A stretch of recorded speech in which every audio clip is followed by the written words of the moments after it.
Hey everybody, I'm back again with some updates on the Toro Timemaster 30s that we have here, the two of them. I have the newer one and then the older one. On the older one of the things that started happening, this part right here, they start to bend out. So I put some water clamps on them, hold them in place.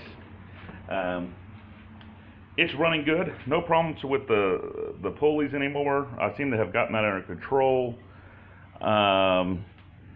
Everything seems to be doing okay. You can see I haven't cleaned it in a while.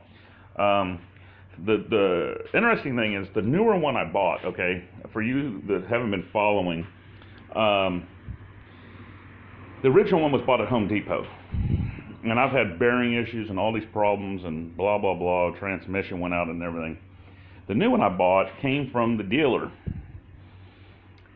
And I will swear, and I used to hear other people say this, and I said, oh, no, it's not true. But I will swear that this mower, the newer one, seems to be much better than that one. No bearing issues yet. I'm using this way more often than this one now. This one now I think is right at 615 hours on this one. But this one's getting used more normally because I'm enjoying this one so much better. It seems to be smoother, the whole 9 yards. So there might be something to be said for the dealer, or this being a newer model. I don't know. For everybody out there, here's the one thing I was going to tell everybody, kind of give you a heads up what I'm doing. I've said in the past I'm planning on selling this one for the 2-year mark here. So when the end of the season comes, I'm going to sell it. I've made a decision. In Houston, they go so fast on Craigslist for $600 to $700. I'm gonna wash it, clean it up, do everything it needs, keep everything perfect, and I'm gonna list it for $700. If it sells for the $600 or $700, it's gone. If it doesn't, I'm thinking about making a Frankenstein, guys.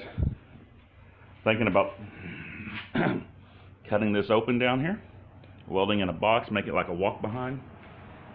And I'm thinking about putting a 13 or 14 horsepower Kawasaki on it.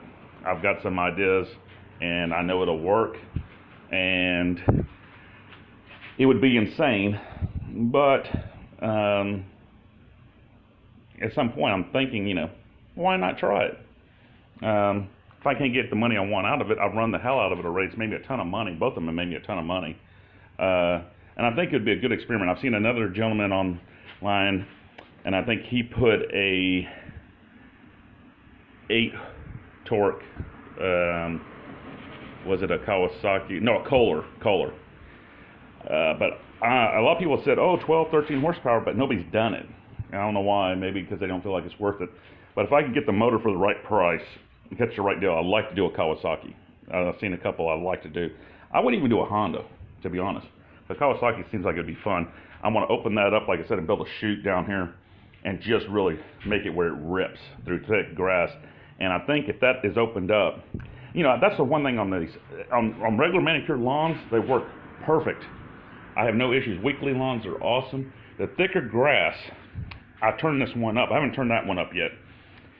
And it does fine, but they still have to work. They don't have enough. This deck design doesn't allow the mulching on wet, thicker, heavier grass to do proper. It does okay, but when you start getting into thicker stuff, it's not meant for that stuff. And I'm thinking if I open that side up and keep that from getting clogged and just have it where it blows out and have like a metal trap door or something, it'd be interesting. But with that to say, eventually I'm going to just stay with one.